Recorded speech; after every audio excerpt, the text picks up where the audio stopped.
Riding bikes, Grand Tetons, on a beach cruiser. That's the story I'm going to tell today. So my wife and I went to Yellowstone National Park or Wyoming. We're going to see Yellowstone, Grand Tetons, Jackson Hole. If you've never been, Yellowstone's amazing. Disneyland parks, a lot of geothermal activity, geysers, hot springs, hot water. wildlife. It's all there. Definitely worth it. Grand Tetons, nice. Thought the mountains are pretty sharp cliffs up. I didn't know you could hike them, but you can. I hiked it. Amazing, amazing views, great lakes, great scenery. Jackson, great town as well. So we were going to Grand Tetons, as I said.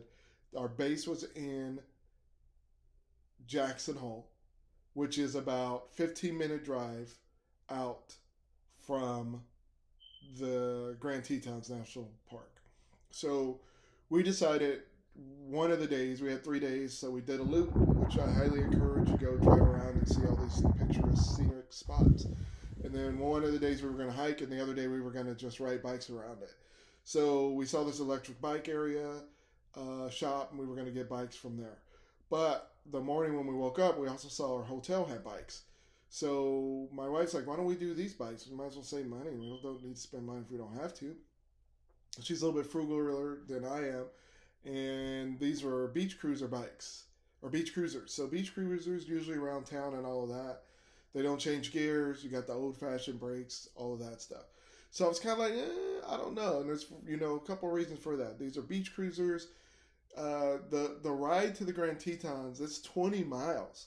So I've never done 20 miles on a bike at all. So it's 20 miles there and 20 miles back. So it's 40 miles total. So that's a lot. And we're talking about beach cruisers. Plus, you're in the mountains. So the elevation, it looks flat, but it's not. And it goes up in elevation, I think, maybe 1,100 feet. So you gotta go up.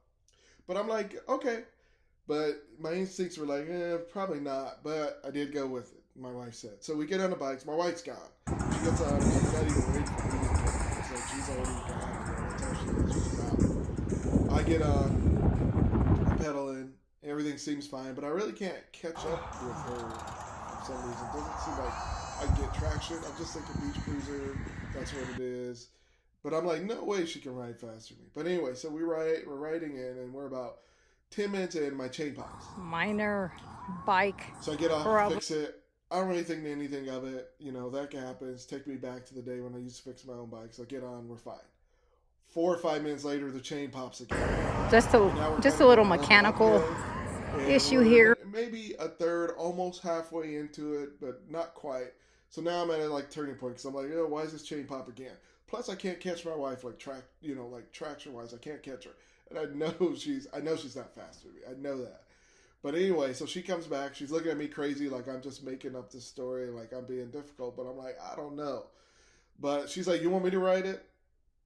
And I'm like, oh my God, of course not. I'm not going to let her ride the bike. One, she can't have a story to tell everybody that she could ride this bike and I was this weak kid that couldn't ride the bike or whatever. I would never live that down. But the main reason I didn't want her to ride the bike, because she would have gotten on this bike and her day would have been over. Her life would have been over. She wouldn't even be able to ride the bike or do anything the rest of the trip because this was so hard to ride the bike. Plus, the chain was loose, so it was, it's a beach cruiser, and the chain was loose, so that's why I wasn't getting a lot of tension on the chain. So I fix it, and, she's going about her ride, not worried about it, and then I'm going, and, it is what it is, but we're finally reached a place where we're starting to go down, and it's smooth ride going all the way down. So we get to the chains, we enjoy the Grand Tetons, walk around, eat, get around a lake, and ride around a little bit more. Now it's easier because it's flatter, and there's 70 miles worth of trails, I think, over around the Grand Tetons National Park, maybe even more. All right, so we're coming back. So now that we're coming back, you can already see we're going to have an incline right when we're first going up. Because remember, we had a long cruise down, so now we're going to have an incline going up. That's going to be interesting. Me riding my bike. Already 10, 12 minutes in, we stop. She's taking a picture, like a whole scenery thing. And then she hears me, and I'm like, babe, help me. I'm like whining. So I'm like, my soul hurts right now. She thinks she's just taking a video. You could just barely hear me in the video. Long story short, I'm bending down like this, and that's what you see in the video. I'm in pain. My legs are locked up. I have the worst cramps I've ever had. Remember, because I've had to pedal like the Dickens to get where I want to because of my bike beach cruiser train popping and loose chain, no tension. So I am like dying. My soul hurts right now. She comes over, looking like, what's wrong? Rubbing my legs down, all of that, so that I could get back.